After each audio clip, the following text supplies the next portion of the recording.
Morning students, welcome to Hindi class. आज हम Hindi reader का चैप्टर हम सब सुमन एक उपवन के उसके शब्दार्थ करेंगे। शब्दार्थ: सुमन फूल, पलना झूला, गगन आकाश, चांदनी चांद का प्रकाश, गुंजन गुनगुनाना, हार माला, निर्धन गरीब, उपवन बगीचा, पवन हवा वायु, पूर हृदय, भरमर भोरा, सूत्र धागा, श्रृंगार सजावट। ठीक है बेटा, ये आपको हिंदी की नोटबुक में सुंदर सुंदर राइटिंग में लिखने हैं और उसके बाद कल हम इससे क्वेश्चन आंसर करेंगे।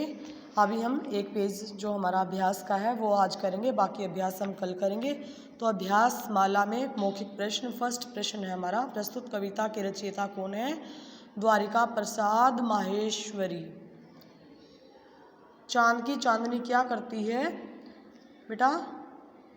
चांद की चांदनी सबको नहलाती है, यानी सबको नहलाने का कार्य करती है।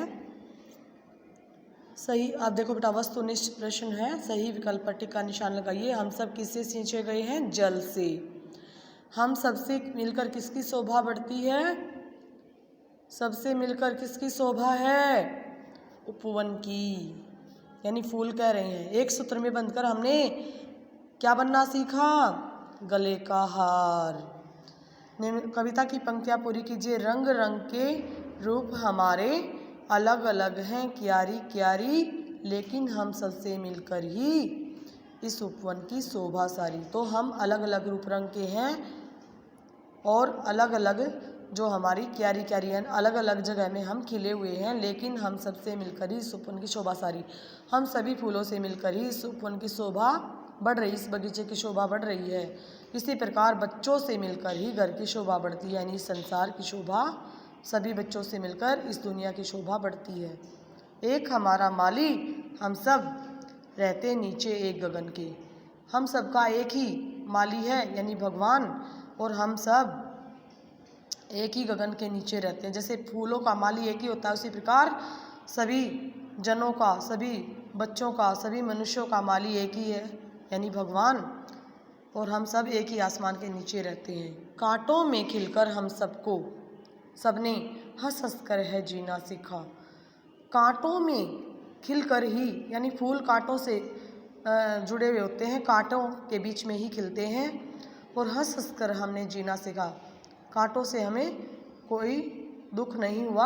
इसी प्रकार बच्चे भी जो है विभिन्न अलग अलग प्रकार के दुखों को झेल कर ही बड़े हुए हैं, क्योंकि सुख दुख तो जीवन का एक पहलू है। एक सूत्र में बंधकर हमने हार गले का बनना सीखा, तो एक धागे में बंधकर ही जो है हम एक माला का रूप धारण करते हैं। उसी प्रकार बच्चों से ही घर की शोभा होती है। सबके लिए सुगंध हमारी, हम श्रृंगार धनी निर्धन के। सभी के लिए हमारी सुगंध जो है खुशबू समान रूप से है, और जो है हम सभी की सजावट का साधन है। धनी यानी अमीर आदमी और निर्धन यानी गरीब। अमीर और गरीब दोनों के लिए हम समान रूप से सजावट का साधन है, और समान रूप से हमारी खुशबू सुगंध सभी के लिए है।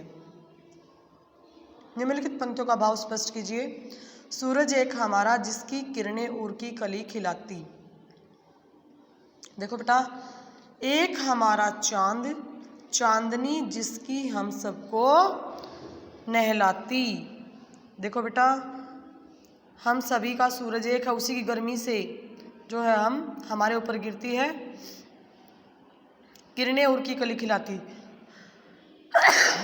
तो सूरज की किरणें ही हमारे हृदय की कली को खिलाती हैं, यानी हमें खुशी देती हैं, हमारे हृदय को खुश रखती हैं।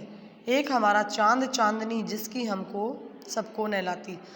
हम सभी का चांद भी एक ही है, हम सबके ऊपर समान रूप से उसकी किरणें पड़ती हैं। ऐसे लगता है कि जैसे वो हमें नहला रही हों। इसका मतलब ये है बच्चों कि हम सब, जब भगवान ने हमें फ़र्क नहीं किया, सबको समान रूप से फूल की खुशबू मिलती है, सूरज सबके लिए एक है, चांद सबके लिए एक है, तो इसी प्रकार जो है हम सब भी एक ही भगवान के बनाए हुए हैं। हमारी धरती भी एक ही है, हमारे ऊपर आसमान भी एक ही है। तो बेटा, हम सबको मिलजुल कर रहना चाहिए और हमें किसी से लड़ाई झगड़ा नहीं करना चाहिए, क्योंकि हमारे से मिलकर ही इस संसार रूपी उपवन की शोभा है। समझ गए बेटा, ये भावार्थ है इस पंक्तियों का। धन्यवाद बेटा।